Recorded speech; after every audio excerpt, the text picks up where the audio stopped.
Howdy. I'll make an attempt to explain this. Thoughts and stuff that are going through my head. I do this often. I have all these thoughts and stuff. I sit around, all this stuff comes to me, and answers to life, and just understanding, great understanding. And then I turn this fucking thing on, and I get lost. I get lost in the damn video and don't even say what I want to say, you know. It's hard to bring the image that's in here and the thoughts and everything, and just cleanly, purely bring them straight from in here out here.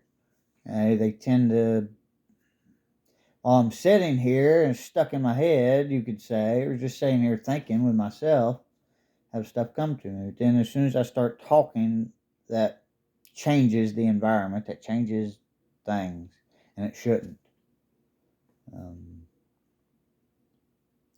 But I was sitting here pondering over, well, lots of stuff, lots and lots of stuff going through my head. So just one thing was I saw on Facebook how Jordan Peterson is meeting with 11 other scholars or something to discuss the Bible. It's this deep, incredible understanding that we are developing of the Bible these days. I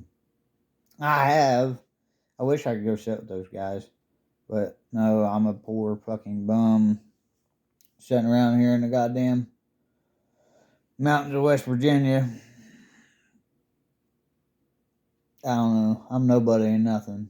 So, as far as the world's concerned, it's a shame. Just because I do have this incredible understanding of it, of God and the Bible and the image. That's what I want to talk about today, is the image. How the image that we create in our head is literally the foundation of what God, the Bible and everything said. Man was made in God's image. Okay, so when we have an idea, everything that we know of in existence here was created from an image that somebody had. So a couch or this recliner I'm sitting on, somebody had an idea. An idea is an image. And you see, I understand all this because I went through it. I had my own image.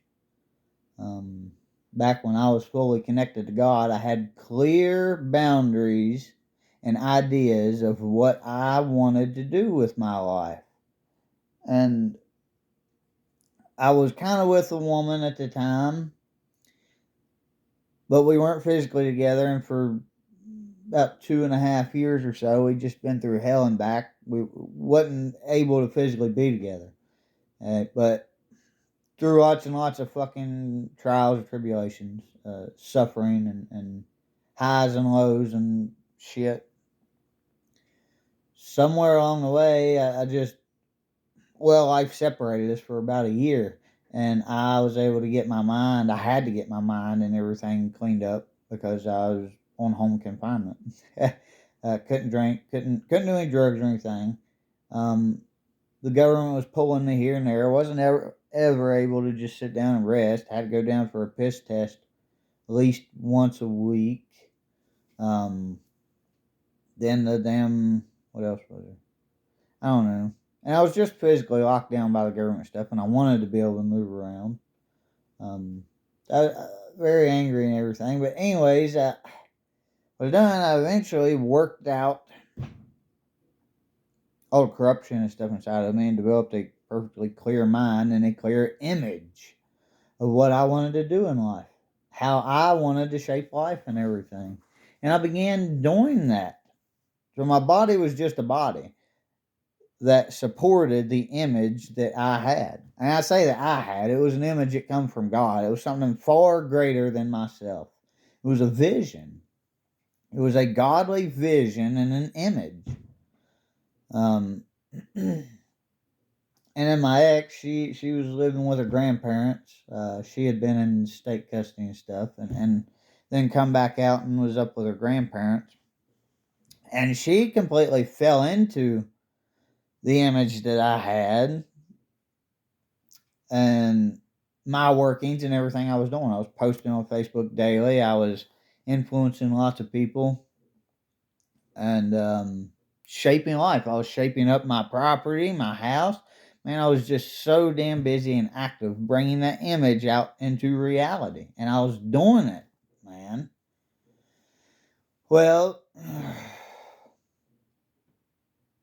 she was kind of like the people trapped in the land of Egypt by the pharaohs, okay? And her grandparents and where she was living up there was the land of Egypt. She was trapped there, and she wanted something better. She saw something better for herself, and I was what she saw. She saw me and what I was doing, all the freedom and everything I was doing, and she wanted me to rescue her. Quite literally, me and my stepmom rode up there. And the only reason I took her with me is to keep things calm, to keep the situation from being stupid. Okay, I had this very deep understanding of life and what needed to happen in order for me to. I could feel energy, and what I knew what I needed to do to maintain situations. You could say allow me to have control of the situation is one way of putting it. And so we went up there, rode in, and pulled her out of the land of Egypt. And I brought her into at first took her down to my dad and my stepmom's. Once again, she was 17 at the time. So that was to, what's the word I'm looking for? Not negotiate. Similar to negotiate.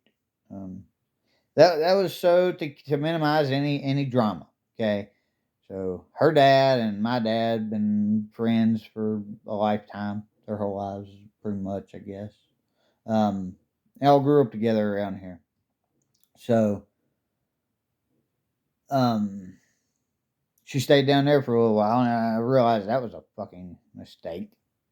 My dad and stepmom tried to suddenly take control of the situation, and anyway, so I just backed out, and I told her at that point, I was like, "I'm sorry." I said, "You're there. If you want to be with me, you're just going to have to come be with me. I can't ride in and save you. You're going to have to come be with me."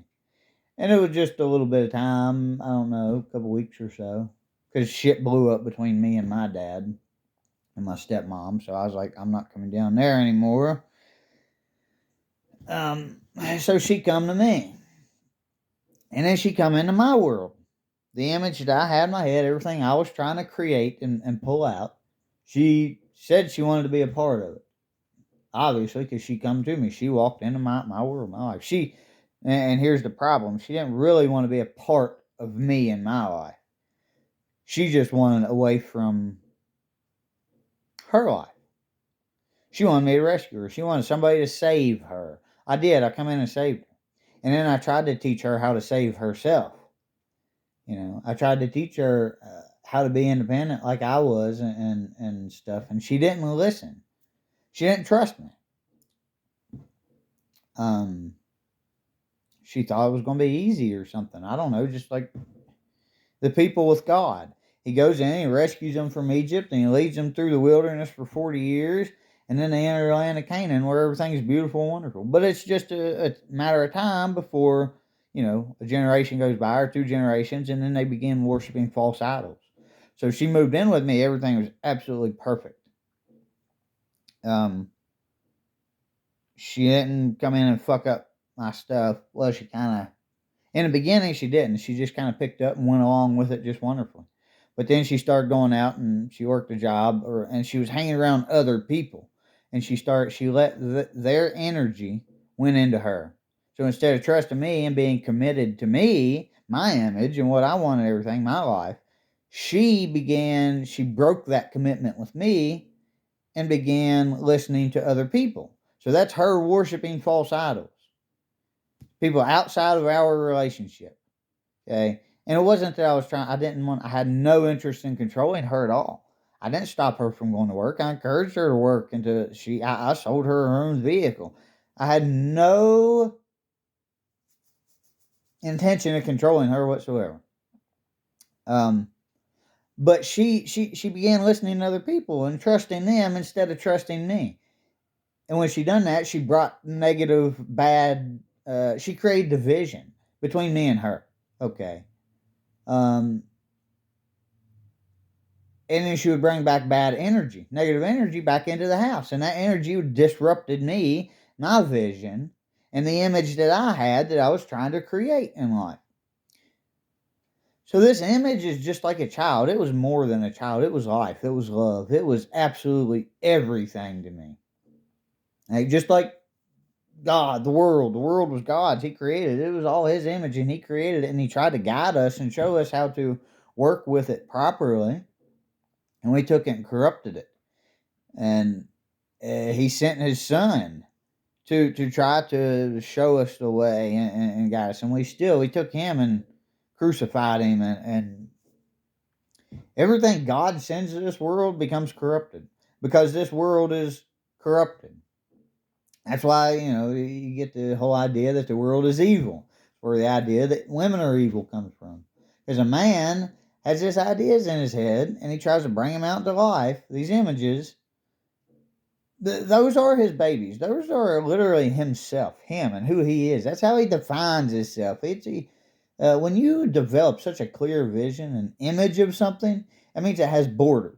If you don't have borders on something, you have no definition. If it doesn't have borders, it doesn't even exist. Something without borders is just nothing. What is that? You can say it's everything or it's nothing. You have to have borders on something for it to exist. This recliner has clear boundaries on it. Okay? And it was an image that somebody took out of their head and brought into the world. So here's what happens though is we do that. We bring that image out into the world, or hopefully it doesn't get fucked up before we bring it out. That's the real challenge. If you got an image in your head, you got to protect the motherfucker. Goddamn Blue Jays pissing me off. I like my birds, but I don't like that motherfucker. Get! They're greedy sons of bitches. They just come down and gulp up goddamn food. There ain't nothing good about them. I ain't gonna say there's nothing good about them. I don't like them. They don't fit my fucking image of the birds that I want out here. Okay. They're assholes. I don't know. I just don't like them. So, this image I'm talking about, it's got to be protected. Literally just like a child. People don't understand that. Women don't understand that about men these days. Y'all think that shit's a joke. You think a man has these ideas and these desires or dreams or something, and he tries to fulfill them, bring them out into life, make them a reality. And y'all come in and fuck all that shit up, and or if he does create something beautiful and wonderful, y'all come in and take over it and act like it's fucking yours. And corrupt it. You corrupt it. That's no different than a man raping a child. I know everybody thinks it is, but it's not. It's not one motherfucking bit different. Okay? A man rapes a child, he has corrupted her. He may not hurt her, or him, or whatever. You molest children. You break their physical boundaries, okay? Do they die from them? No. Is there physical lasting damage from it? No, absolutely not. But you break their boundaries, and the world fucking goes nuts over that shit. The world, literally. Worldly. When you're stuck in a worldly standpoint of things, we think that something like that is horrible and it's the end of the world. When all reality, it really ain't even that fucking bad. The goddamn kids, they fall down and scrape their knees, and they do things to physically break their boundaries all the time. That's part of being a child. What really hurts them so bad in situations like that is the way that we treat the situations. So, throughout history, there have been cultures where, lots of cultures, where boys and, well, I don't know about girls, boys, um, like men have sex with boys or whatever. And I'm not saying I condone that or like that to me, that's a bad image. But at the same time, I understand a lot of where that comes from. That will actually help children to develop a more a better understanding of this fucking world, because that's what this world does to you. It does not matter who you are, how well you're protected. Everybody dies at the end of life. Everybody gets raped. Hey, point blank, cut and dry. Don't care how you fucking look at it. Everybody gets raped. So these cultures, what they realized and come to understand was that it's oftentimes it is better. It's better to do that with your children when they're young, to go ahead and knock that out of the way, because that allows them to develop a realistic understanding of this life and what's going to happen or what happens in this life. It allows them to develop an understanding for pain and physical suffering, but to be able to push through that, and also to realize that, hey, life didn't end, and these people that done that to me, they don't hate me, they love me. So bad things happen. People are going to betray you. The people that you love are going to betray you. I don't give a. I promise you they will. I guarantee you they will. And see, that's an extreme situation. Is the whole rape deal. There are cultures throughout history who've done the same thing. With they'll take their children, boys especially, mostly boys, because women are worldly. Women are on the goddamn worldly aspect of things, just standpoint, and it doesn't matter how much you fucking talk to them, they don't understand that. I don't know. Pisses me off. Some of them do. Some of them embrace that.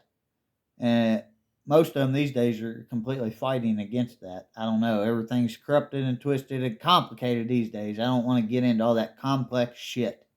That's the difference between simple math and Einstein type of math, okay? I understand all of it. The transgender and how women have masculine sides and this and that, and I understand all that. That complicates the fuck out of stuff, and that confuses people. Um, I don't even want to get into any of that shit. So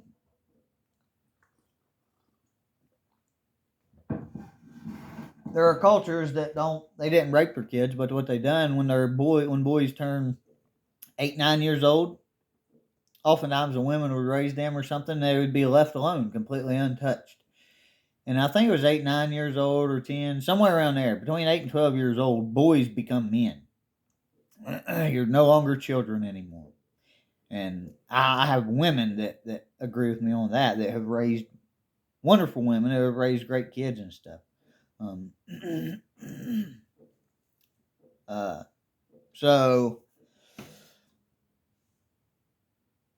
between those ages, 8 and 10, somewhere in there, like the men would come in and rip the boy away from his mother. And when I say rip, I mean maybe sometimes they would dress up in masks as scary monsters or something. They'd come steal the boy away and put them through these initiation rites and rituals and stuff. So they come in and they basically betray the boy, everything that the boy knows, the safety and security that the boy knows. They come in and rip it apart. And they scare the boy and they say, hey, you're not as safe as you want to believe to be here. But then and everybody in the culture, every single boy went through that. They kept it a secret. They hid that from the boy. The boy didn't know that was going to happen. And then they would come in and do that. So that is raping that child, spiritually raping that child, the innocence of safety and security, the idea that child had of safety and security. And control, a sense of self control, nothing bad can happen to me. You see, that God, y'all think all this is bad and shit. Well, I'm telling you right now, God raped the fuck out of me. Is God a horrible person? You see the Bible, it says God and then it says Satan. There ain't no fucking difference. Life is life. Life is life. The only thing that the God and Satan is taking life, and it's just like an engine, and it breaks it down into parts. You label this part as something, and then you label this part over here as something different. Okay? God and Satan are just two parts to the same fucking life. Okay. You have to have both of them. They both exist in life. God's always trying to dominate Satan. Satan's always trying to dominate God. That's stupid. They both go hand in hand together. That's the problem with the Bible. That's the problem with Christians and the lack of understanding we have about life. And that is why what has fucked us up so bad. That's what has divided us, created so much division amongst us. Everybody thinks that their way is the right way. It's the good way. And they think that there's nothing bad about their way. There's good and bad in all ways. I don't give a fuck who you are. There's evil in God. God done evil things. He murdered people. He done the very things that he told us not to do. I want to get out of all that. All right. So, anyways, this image. We have dove. We're much more in a worldly sense of things these days. And in a lot of ways, I understand why women are kind of taking over, because men, we've already created so many fucking things, tools and houses and materials, man-made materials and stuff.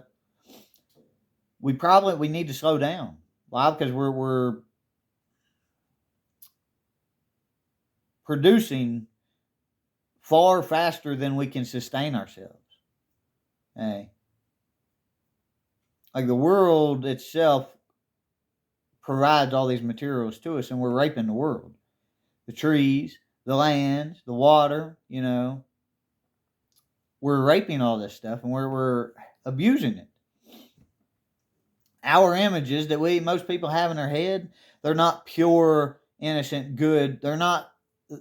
Most people have evil images, corrupted images. They're greedy. So greedy or lustful or bad ideas. They're harmful to life. They're selfish. They're, just destructive to life. So if you want to refer to the Bible, that's another sense of the term evil. That's what's so difficult about the term evil. It is necessary, but at the same time, it's not necessary. It depends on what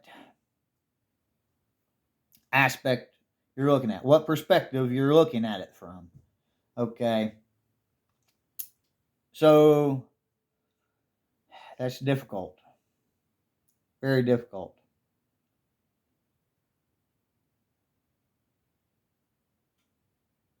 The evil I'm referring to now is unnecessary. Unnecessary bad ways of life. I didn't say evil was, I said Satan. Satan and God are two different parts of life. Evil itself, maybe evil is unnecessary. If it was unnecessary, then it wouldn't have, it is necessary. That's what's so goddamn hard. See, if you're standing from a godly standpoint, you look at evil and you say, that's unnecessary. But then if you're on the other side of things, looking back, you may look at God and you say, God is evil and God is unnecessary. Difference between a devout Christian and an atheist or something. Neither one, you could say both are unnecessary. Life itself is unnecessary. But in order for it to exist, you have to have them. You have to have different parts. So, I forget how the fuck Sheba done got lost in here. Anyways, what women are doing to men these days, though, men don't know what the fuck to do in life. We've come to a point here. We've been raped. We've been molested. We've been crucified.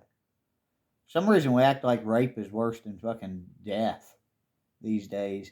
Ain't that fucking mind-blowing? Don't that blow your fucking mind? We think that physical injury is worse than death. And when I say physical injury, I'm talking about physical pain or suffering that can easily be healed from. We're not spiritually healing from these injuries because we are not connected to God. You see, somebody gets raped and that lasts a lifetime. That can have a lifetime's worth of mental and emotional damage to that person. That is because we are disconnected from the spiritual aspect of life. If we were connected to the spiritual aspect of life, we would heal. Because it carries healing properties with it. We would mentally and emotionally heal from things like that quickly and easily. But we're not healing from things like that because we're disconnected from God. And we're completely and totally focused on worldly things.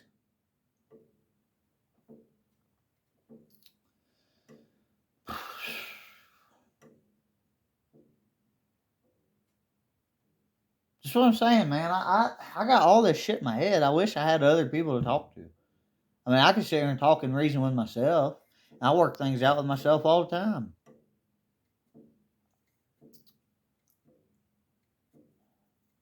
But that's not helping the world around me. It's not helping people. I guess it is. In a sense, it is. If I get myself aligned and figured out, I get it all figured out in my head, which I done once. I figured out life, and I found the truth. I completely connected to the truth, to God. To God, if you want, you gotta find the meaning in what I'm saying. Okay, so I connected to the truth. That's a lot of the issues with today. What's going on is the words. We don't have clear, defined boundaries on our words, okay, and what we mean, and that's because we don't have clear understanding of everything. You know, we're trying to. One person might have their clear understanding of it, but then another person has a different understanding. To take those two understandings and unite them, it's like, well, one person may say God, one person may say good, God and good, and they both mean the same thing. Um, so how do you find that spiritual meaning, that truth, and then bring it into the world where everybody understands it on the same page? And if you do that, the only way to do that is to restrict worldly freedoms. So to live kind of like the Amish live, to have very basic, plain, worldly lives. So that is oppressive to women. That's what we call being oppressive to women. Even though the Amish women, I promise you, you go talk to any of those women, and they're not going to call themselves oppressed. Okay? They like and enjoy the life that they have. They see the beauty in it.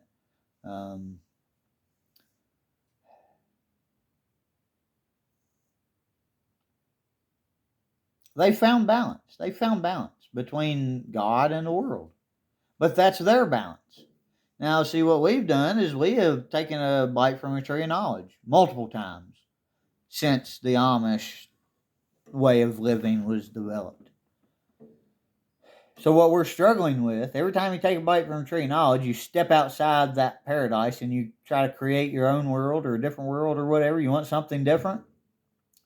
You have to go through this very chaotic process of losing yourself and then finding yourself again. So you have everything is perfect, but then you want something, you see something shiny and pretty and new, and you want to bring it into your world. When you bring it into your world, it disrupts everything. So people these days, they want to be able to have sex without having children. So they want to be able to have sex, enjoy the pleasure of sex without disrupting their natural flow of life. Which, hey, I agree. I love it. I think it's hell yeah. Okay. Get out of here, Blue Jay. I see you, you some bitch. So what do we have to do? We have to go through this long, chaotic fucking process. Yeah, I see you, you bastard. Of learning how to have sex without creating children. So in the beginning of things, you have to do things physically, in a worldly sense. So in the beginning, God leading people through the Bible, he taught them how to build houses and buildings and stuff. They physically, the early stages of the Bible is a very physical, or has very physical ways about it. Okay. When you get towards the end of the Bible, it's more spiritual, metaphorical and stuff. So in the beginning, things are very physical. So let's say learning how to have sex without having kids.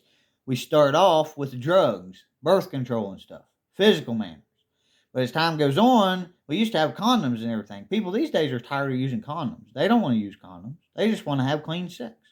So what do we do these days? We have the pull-out method, okay? But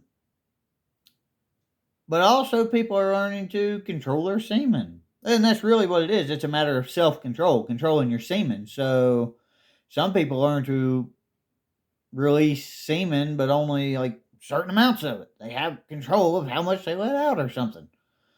Some people just simply learn to control when they release it and where they release it. It's all about self-control, internal self-control though. So it went from physical control to internal control. Why? Because we want to enjoy the pleasure of clean, raw sex, skin on skin,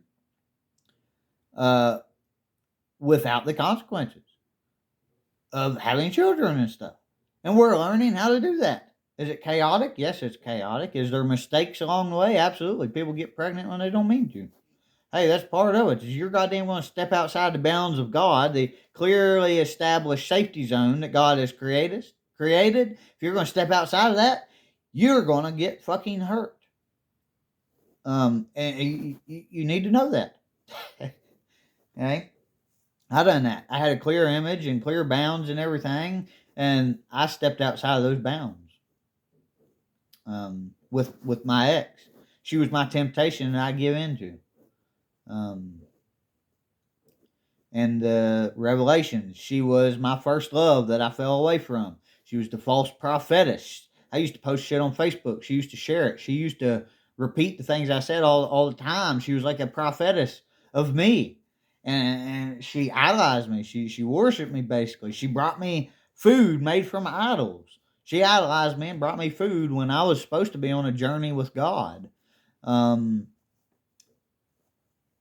She done so many things right there in the trials and tribulations that Christ speaks of with the 7 churches right in the beginning of Revelation. And I can compare her to the first 3 things in there or something, at least, maybe more. More probably. I can compare her to a lot of things because that was the role that she played.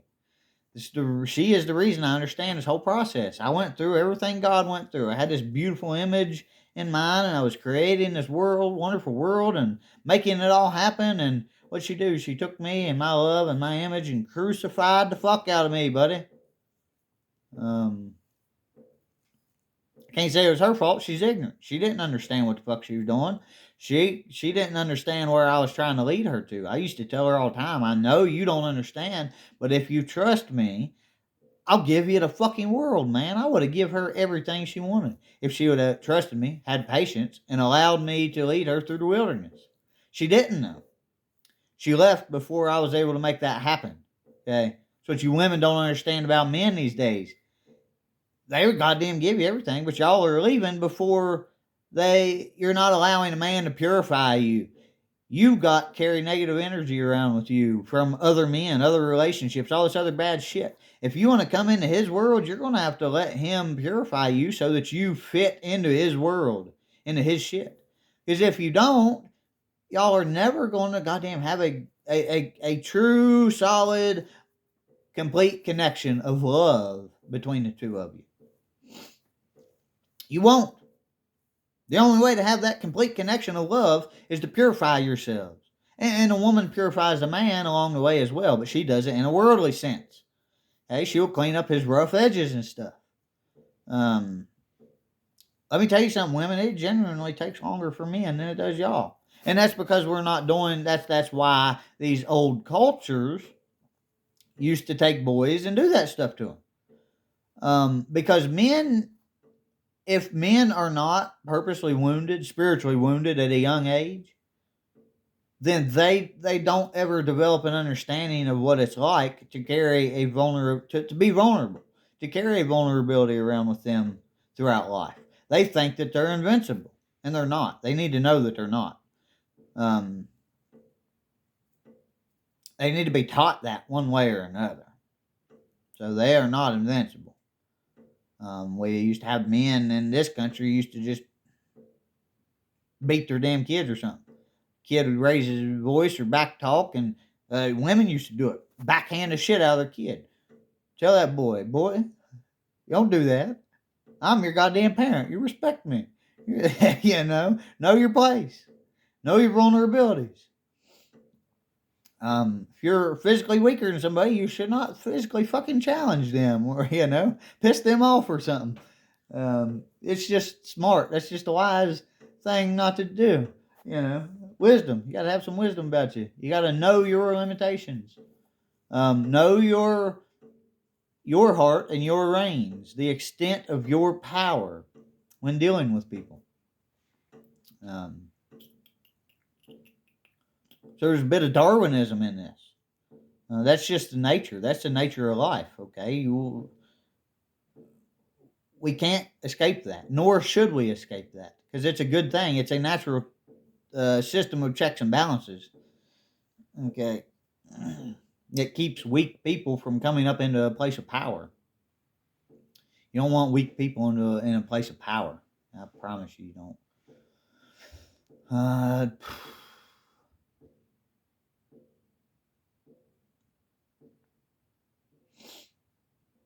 So I don't know. I just want. I don't know. Trying to bring understanding, I guess, to the fact that an image somebody has, your thoughts and your ideas, they're just like children. Um, you got to learn to care for them, and be careful who you let into your life, because you let the wrong person in, like I did, and they can absolutely destroy everything you ever fucking worked for. You can spend a lifetime working for something, and they'll let one wrong, bad fucking person in or something, and they completely destroy it. Here's another thing that you need to know. It's good to be productive and have images and visions and stuff, but don't hold on to those. Don't place ownership on your vision or your image, because the world is going to get a hold of it, whether it's while you're alive or after you're alive, and it's going to change. So you can have vision and image and purpose. You need to have purpose in this image, but you also need to have understanding that it's not really yours. Um, it has to coincide with other people and the rest of life. You can close yourself off from the world, and you can have your own image and complete control of it and do what you want to do with it till you die. If that's what you want to do, that's your choice. Everybody's free here. A lot of people don't understand it. It's your freedom. You have the right to choose whatever you want. So really, it's just about understanding what do you want and how to make it. What do you have to do to make it happen? Okay. You have to have realistic expectations, realistic understanding of life. You know, so you have to have knowledge and wisdom and deep connection with life. And that's what these guys, these people like Jordan Peterson and the scholars that they talk about or whatever, that was talking about the Bible and all this stuff, that's what they're doing. They're opening people's minds and opening people's hearts, and they're bringing deep understanding into life and all this going on, everything that's going on. But at the same time, they have purpose, where they are trying to unite, spiritually reunite people. So everybody's divided, okay? Trying to reunite into a wholesome people once again. That's what Jordan Peterson is trying to do with the world. So you have on the physical, the worldly side of things, you have the Democrats, you have Hillary Clinton, Nancy Pelosi, you have the worldly leaders who are trying to create one world government. Okay. Well, on the opposite side of the spectrum, on the opposite side of things, you have the spiritual leaders who are trying to create one united spiritual belief system. Okay. And what and this is a process that's probably going to last for decades and maybe hundreds of years. Who knows? The Bible talks about thousands of years. Okay, this is a very long process of push and pull, give and take between spiritual people and worldly people, spiritual leaders and worldly leaders, that is bringing us into a wholesome place of harmony and balance with each other. Neither one is going to win. You got to find the two are going to fight with each other until there's finally fusion. They will fuse together into one. Okay. And that is the whole process of the Bible. In the beginning, you have a wholesome paradise, but then we divide ourselves. We take a bite from a tree of knowledge and we become divided. At first, into I don't know, I could say two parts. So at first it's just God, then God in the Garden of Eden, or God separates himself by creating the materials around him and stuff. So that's division amongst God there. Then he creates man. Man is separation from God, two parts of God now, and then creates woman from man.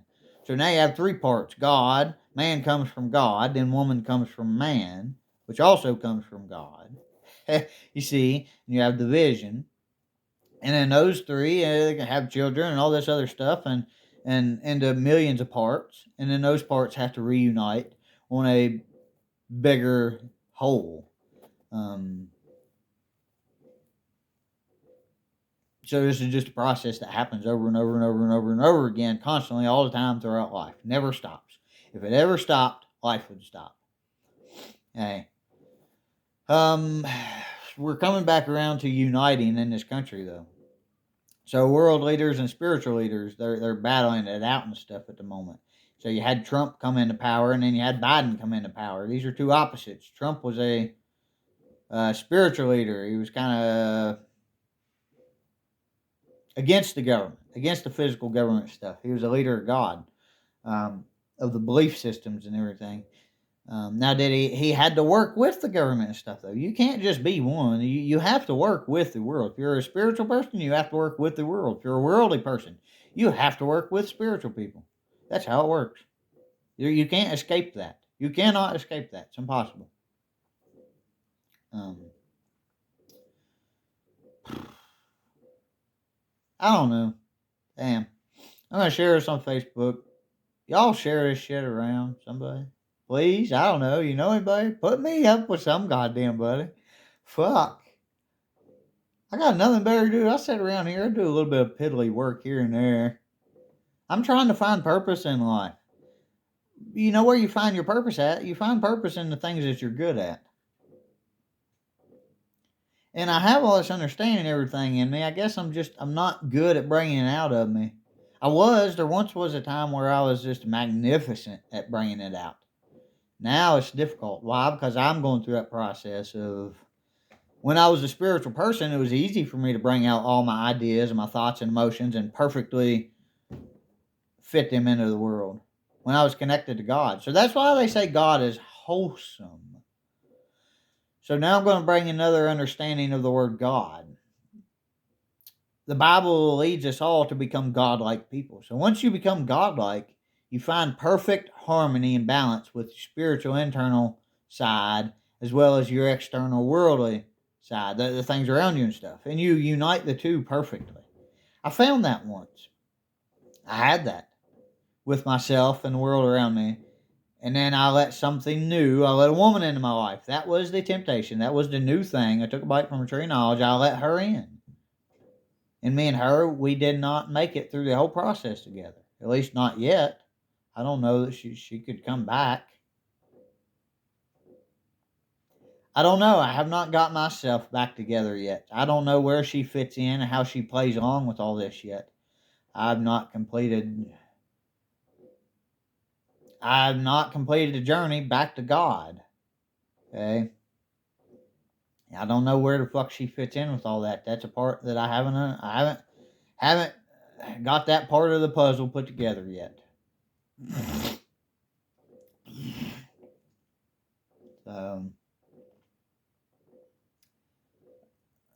that part hasn't come clear to me, you know.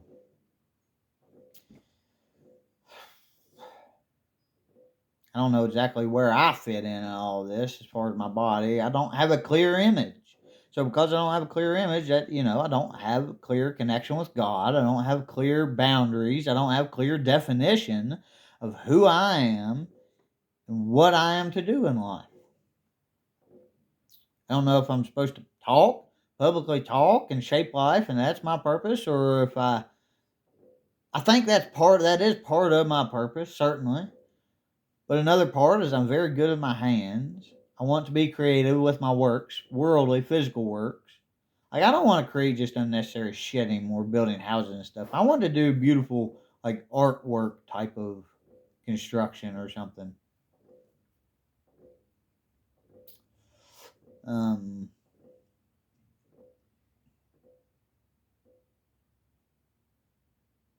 and that would be taking, spirituality and worldly, the spiritual side and the worldly side of things, and uniting them together. Um,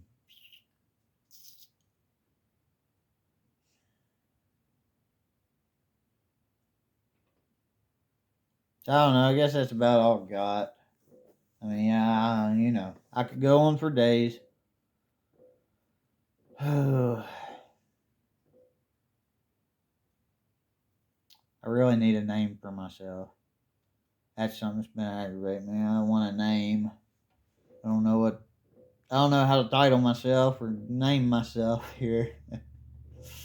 That's something else that's in the trials and tribulations. In Revelations it says, a name will come to you, then you are the only one that will know that name. I have not found my name yet, my godly name. When I know it, y'all will know it. But until I know it, nobody else will know it. Nobody can tell me my name. It is a name that I have to find.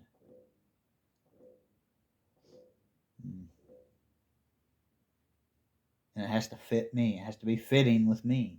There's so many different fucking parts of me. How do I take one name that fits all those parts together?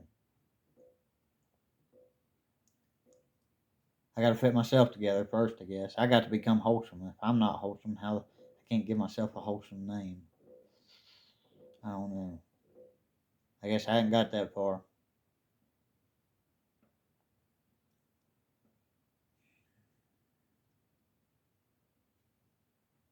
Love y'all. Take care. Be good. I hope you enjoy listening. Um, God, I don't know. If you know anybody that you want to talk with me, anybody wants to talk with me, sit down and have a talk.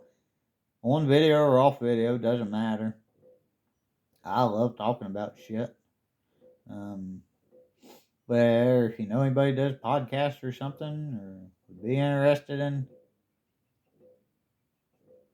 doing this with me, whatever, just, hey, hook me up. Shit, man.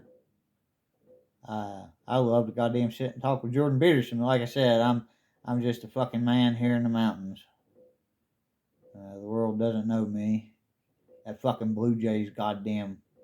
Yeah, I see you, motherfucker, goddamn looking at the window, cocking his head and shit. Yeah, he knows, little bastard. All right, y'all be good. I love you. Goodbye.